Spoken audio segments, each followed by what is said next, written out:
The rain hammered against the windows of our Seattle apartment, mirroring the storm brewing inside me. Alaric, a 43-year-old software engineer, had always considered myself a logical man, a man of reason. But the past few weeks had thrown my world into chaos, a chaos fueled by suspicion and dread. It all started subtly. Anya, my wife of 15 years, a vibrant architect, had become distant. Her laughter, once a constant melody in our home, had faded, replaced by a preoccupied silence. Her phone, always within reach, had become a fortress of locked screens and hushed whispers. I chalked it up to work stress at first. Anya had been working late on a particularly demanding project, a new skyscraper downtown. But the stress seemed different, heavier, tinged with a secret I couldn't decipher. One evening, I decided to surprise Anya with dinner. I left work early, picked up her favorite sushi, and rushed home, eager to reconnect. The apartment was dark and quiet. "Anya," I called out, my voice echoing in the empty space. No answer. I checked her studio, empty. Her car was gone. A wave of unease washed over me. I tried calling her, but it went straight to voicemail. "Hi, this is Anya. I can't get to the phone right now, but leave a message." That robotic voice, once comforting, now felt like a taunt. I paced the living room, my mind racing. Where could she be? It was 7 p.m. on a Tuesday. She never worked this late without letting me know. As I walked past her desk, a glint of light caught my eye. It was her work laptop, slightly ajar. Anya was meticulous about her things. She always shut down her computer completely before leaving. Curiosity, or perhaps a darker impulse, propelled me forward. I hesitated for a moment, then opened the laptop. It was still logged in. Her email was open. My heart pounded in my chest as I scanned the inbox.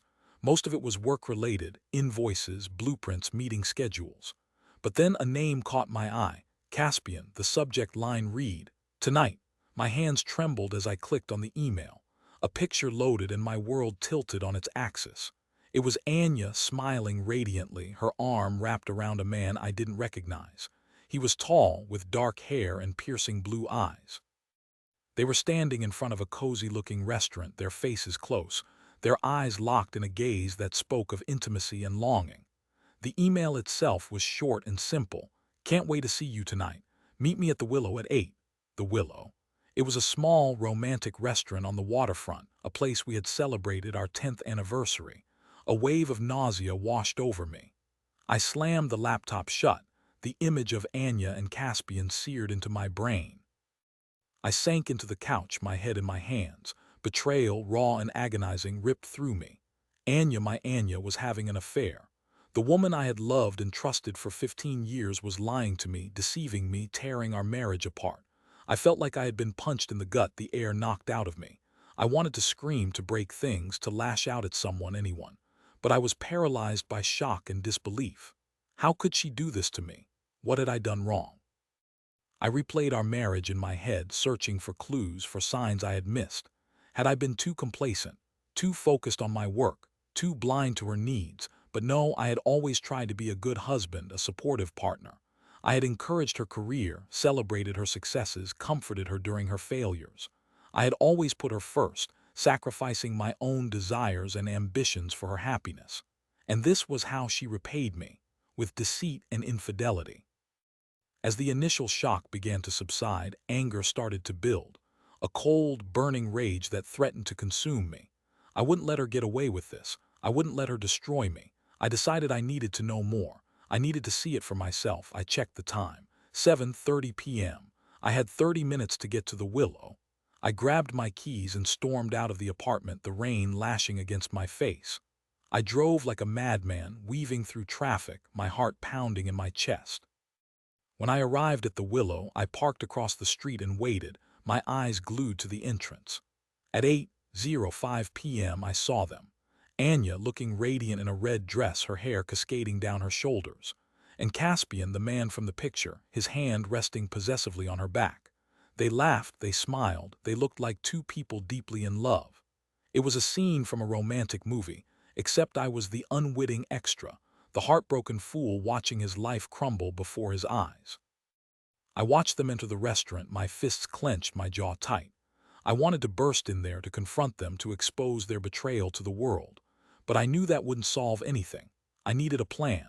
I needed to gather evidence. I needed to make them pay. I spent the next hour pacing outside the restaurant, my mind churning with ideas. I considered hiring a private investigator, confronting Caspian's wife, if he had won, even posting their pictures online for the world to see. But those options felt too messy, too public. I wanted something more subtle, more calculated, something that would hit them where it hurt the most. Finally, an idea struck me. A plan so audacious, so devious that it made me smile. It was risky, but it was worth it.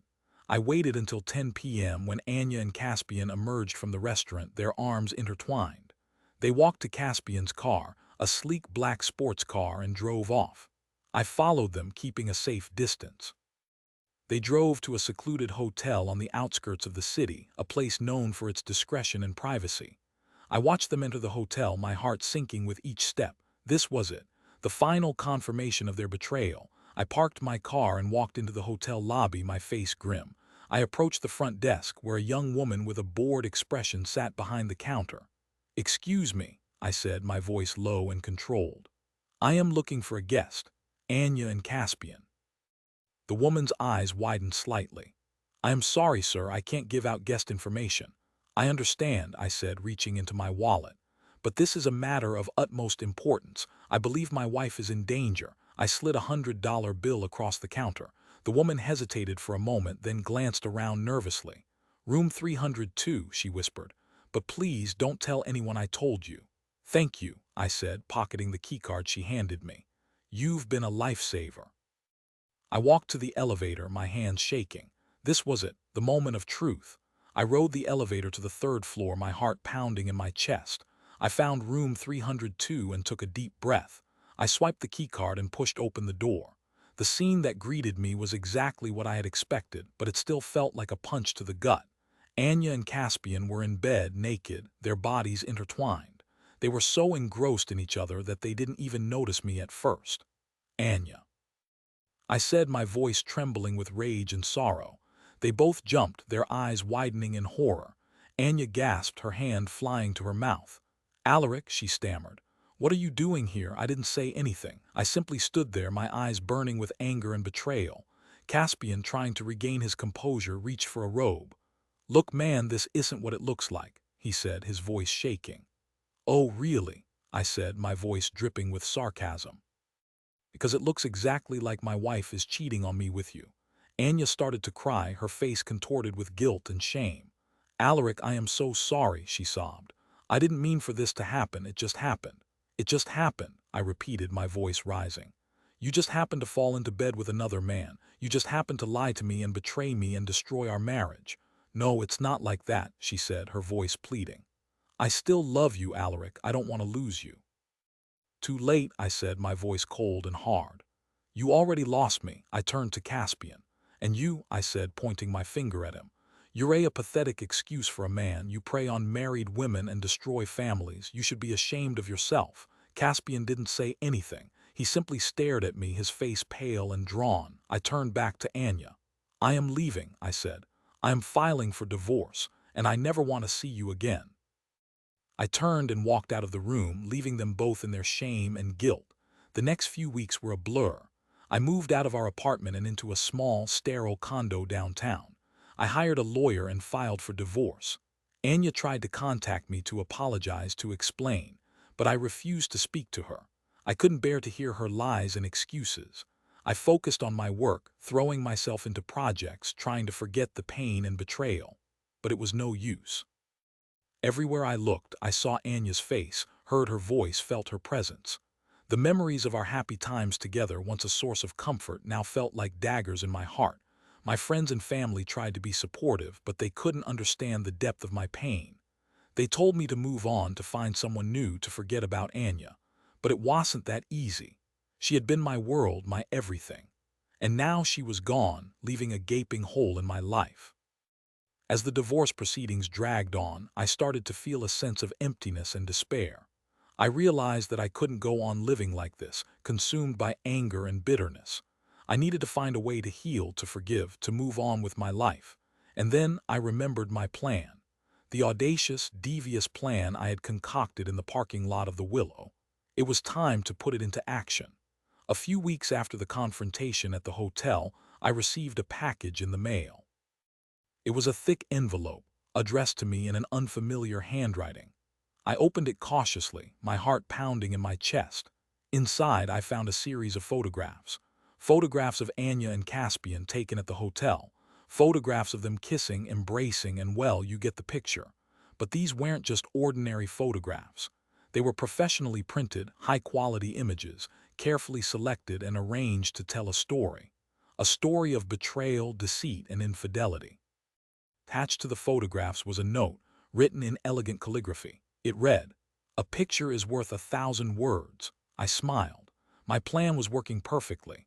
I carefully repackaged the envelope and addressed it to a new recipient, Caspian's wife, Isolde. I had done some digging and discovered that Caspian was a successful lawyer, married to a prominent socialite. Their marriage was considered to be one of the most stable and enviable in Seattle. I knew that these photographs would shatter their perfect facade. I dropped the envelope in the mailbox, feeling a sense of satisfaction wash over me. I knew that the fallout would be explosive. Caspian's career would be ruined, his marriage destroyed, his reputation tarnished. And Anya would be left with nothing, abandoned by both her husband and her lover. It was a cruel and vengeful plan, but I felt justified in my actions. They had hurt me deeply, and they deserved to suffer the consequences. A few days later, I received a phone call from Caspian. His voice was trembling with rage and desperation. "Alaric," he said, "what have you done? My wife has seen the pictures. She's leaving me. My life is ruined. I have no idea what you're talking about," I said, feigning innocence. "But I hope you find a way to work things out." I hung up the phone, a smile playing on my lips. Justice had been served. Over the next few months, I watched as Anya and Caspian's lives unraveled. Caspian was fired from his law firm and ostracized by his social circle. Anya lost her job and was forced to move back in with her parents.